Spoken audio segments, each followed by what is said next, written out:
J.D. Vance said something that the mainstream media didn't want you to hear. A warning so serious, so calculated, that it sent shockwaves through Washington overnight. He exposed a trap, a deadly trap, being set right now, with American soldiers as the bait, and the worst part, the people voting for it don't even know what they're voting for. What Vance revealed next changed everything. Welcome, welcome, welcome to Currency Archive. Now, before we go any further, I want to ask you something, and I want you to take your time answering this one. Like a wise elder sitting down after a long day, if this channel has ever made you stop and think, wouldn't it be worth leaving just one click? Hit that subscribe button. It costs nothing, but it means everything. And while you're at it, drop a comment below. Where in the world are you watching us from today? Whether it's London, Lahore, Lagos, or Los Angeles, we want to know. This community is global, and you are part of it. Now, let's get into what Vance actually said. Something shifted in Washington. It did not happen with a treaty signing or a military announcement. It happened with words, carefully chosen, deliberately delivered words that landed like a stone dropped into still water, and the ripples have not stopped spreading since. J.D. Vance, the senator from Ohio and a prominent voice in American conservative politics, stepped forward with a warning that cut straight through the noise of election season. He looked at voters directly and told them something that most politicians prefer to leave unsaid. He told them that supporting President Joe Biden's foreign policy was not simply a matter of diplomatic preference. In his view, it was a decision that could place young American men and women into the path of wars they had no business fighting. He called them globalist wars. 2 words. But those 2 words carried enormous weight, not just politically, but economically. And that is precisely why the business community needs to stop and pay attention to what is unfolding. Vance's statement did not emerge from nowhere. It arrived at a moment when American foreign policy was already under intense scrutiny. The Biden administration had committed significant financial and military resources to overseas conflicts. Billions of dollars had moved out of American accounts and into foreign theaters of war. Defense contractors were reporting record revenues. And yet, back home, ordinary Americans were still wrestling with elevated prices, stubborn inflation, and a cost of living that refused to come down. The contrast was not lost on people who watch money move. For the business community, this is not about political loyalty. It is not about which party controls the White House. It is about understanding a very simple and very old principle. When governments go to war, economies pay the price. The question is never whether there will be a cost. The question is always who pays it and when. History has shown this pattern with brutal consistency. When the United States entered Vietnam, it was sold to the public as a limited engagement, a necessary stand against the spread of communism. Within years, the financial toll had exploded beyond any early projection. The war consumed resources at a staggering rate, contributed directly to inflationary pressure throughout the late 1960s and into the 1970s, and forced economic decisions that reshaped the global financial order. It was during this period that President Nixon made the decision to take the dollar off the gold standard, a moment that permanently altered the architecture of the global economy. The pattern repeated in Iraq, then in Afghanistan. Each time the initial framing was strategic necessity. Each time the economic consequences arrived quietly at first, then all at once. Defense spending surged, national debt climbed. Resources that could have been invested domestically were redirected into foreign operations with no clear return. Vance's warning is pointing at the same pattern, and suggesting that it is forming again. What makes the current moment particularly significant is the timing. The global economy is already fragile. Interest rates have been elevated in an attempt to bring inflation under control. Government debt levels across major economies are at historic highs.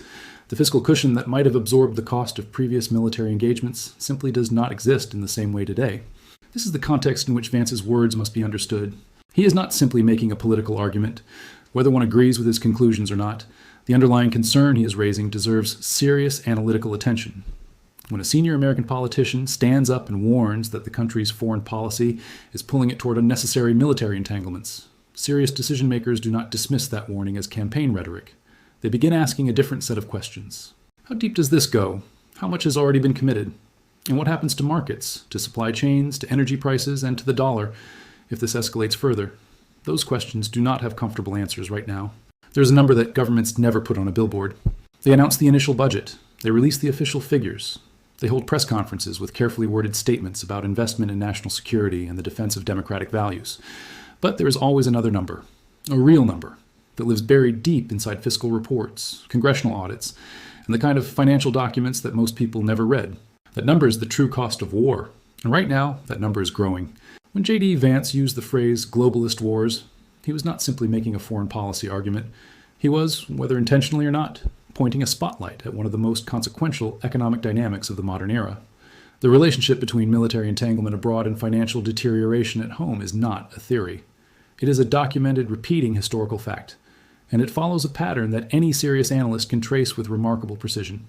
Here is how the mechanism works. When a government commits to overseas military operations, the initial spending appears manageable. The figures presented to the public are framed as controlled, necessary, and temporary. But military engagements do not operate on budget projections. They operate on the ground in real conditions, against unpredictable resistance. Costs escalate, timelines extend, and the financial commitment that was sold as a short-term measure quietly transforms into a long-term drain on national resources. The numbers from recent American history make this undeniable. The wars in Iraq and Afghanistan, initially projected to cost a combined total of around $1 to $2 trillion, ultimately carried a price tag that researchers at Brown University's Costs of War project estimated at over $8 trillion, when long-term obligations, veterans' care, and interest on borrowed funds were included. That is not a rounding error. That is a fundamental miscalculation, repeated across administrations, across party lines, and across decades. $8 trillion. To put that figure into perspective, that is enough to have rebuilt America's entire infrastructure, funded universal health care for a generation, and still had enough remaining to invest aggressively in the technologies shaping the next century. Instead, that capital evaporated into foreign soil, and the American economy absorbed the consequences quietly, steadily, over years. The mechanism of absorption is inflation. When governments spend beyond their means, and war almost always guarantees overspending, they face a fundamental choice. They can raise taxes, which is politically difficult. They can cut domestic programs, which is politically dangerous, or they can borrow and print. History shows that most governments choose the third option, and when money supply expands faster than economic output, the result is always the same. The purchasing power of ordinary citizens declines, prices rise, savings lose value. This is not speculation. This is what happened after Vietnam. This is what happened in the years following the post-2001 military expansions. And this is precisely the economic environment that serious analysts are now watching form again, in slow motion with remarkable familiarity. The current fiscal position of the United States makes this moment uniquely dangerous. Interest payments on the national debt have now surpassed defense spending itself, a threshold that economists treat as a serious warning signal. The Federal Reserve has spent years attempting to contain inflation through aggressive interest rate policy. And yet, if military commitments abroad continue to expand, the pressure on government borrowing will intensify. The Fed will face an impossible contradiction, raising rates to fight inflation while the government simultaneously needs cheap borrowing to fund escalating foreign operations. That contradiction does not resolve quietly.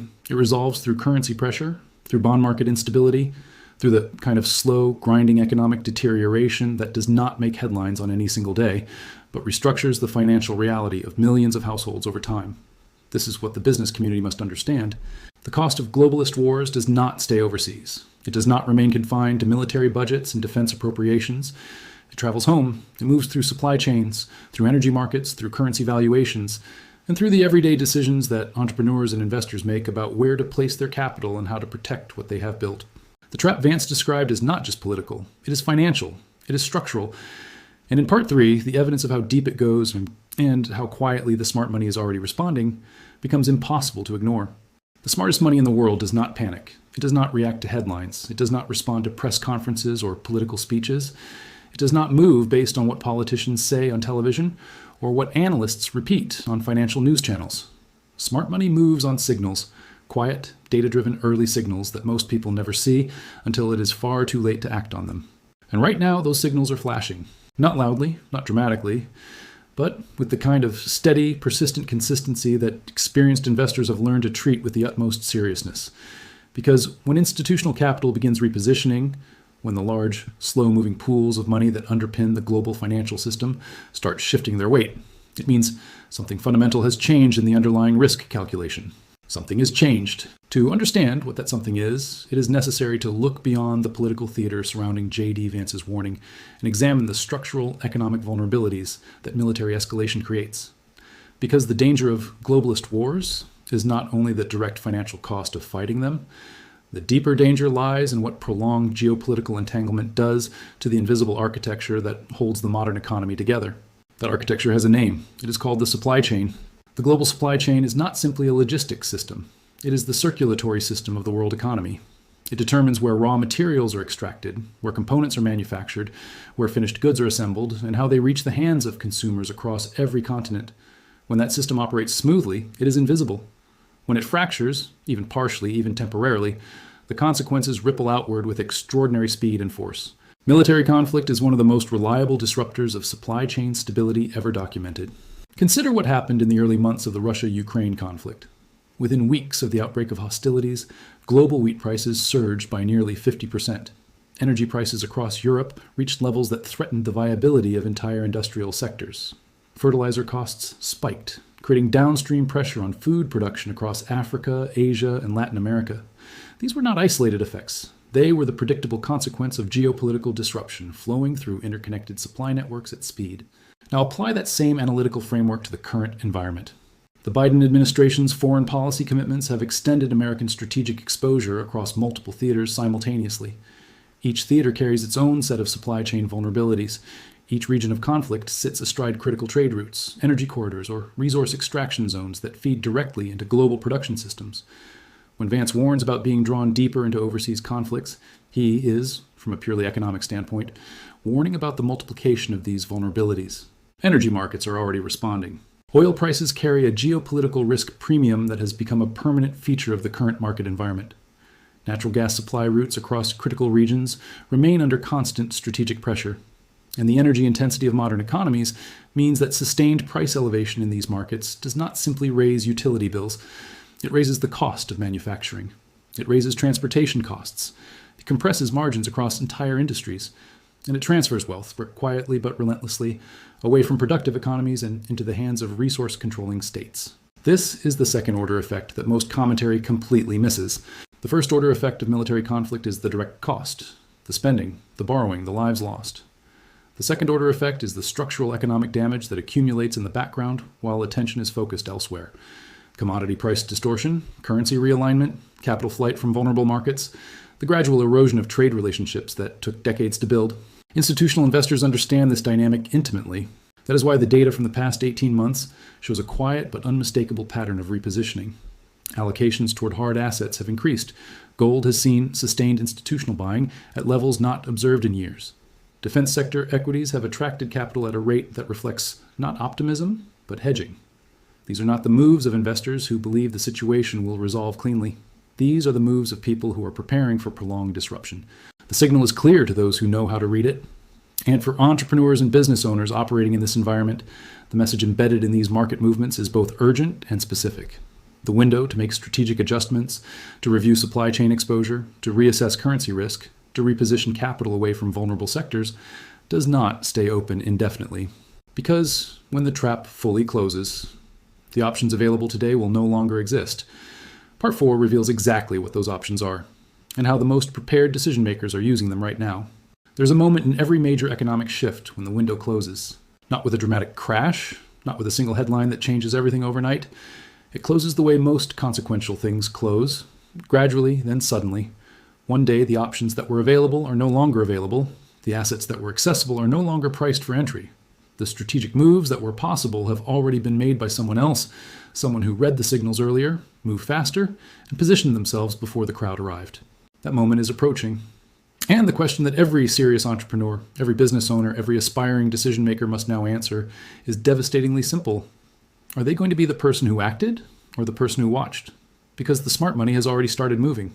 It did not wait for political consensus. It did not wait for the mainstream financial media to confirm what the data was already showing. It did not wait for J.D. Vance's warning to be validated or dismissed by the next election cycle. It looked at the structural conditions, the fiscal overextension, the supply chain vulnerabilities, the energy market pressures, the historic debt levels, and it made a calculation. A cold, precise, unsentimental calculation about where value would be preserved and where it would be destroyed in the period ahead. That calculation pointed in a very specific direction. Hard assets have historically been the first destination for capital-seeking protection during periods of geopolitical escalation and fiscal deterioration. Gold has functioned as a store of value across thousands of years of human civilization, precisely because it sits outside the control of any single government. It cannot be printed. It cannot be sanctioned out of existence. It cannot be inflated away by a central bank decision made in a closed-door meeting on a Tuesday afternoon. When governments overspend, when currencies come under pressure, When the confidence that underpins fiat monetary systems begins to erode, gold moves. It has done so with extraordinary consistency across every major historical episode of fiscal and military overextension. The current data reflects this pattern without ambiguity. Central banks across the globe, particularly those outside the Western financial system, have been accumulating gold at a pace not seen in decades. This is not retail investor sentiment. This is institutional sovereign-level repositioning. These are the largest and most sophisticated financial actors on the planet, making a deliberate long-term statement about where they believe the monetary system is heading. When central banks buy gold at record levels, they are not making a speculative bet. They are making a structural hedge against a future they can already see forming.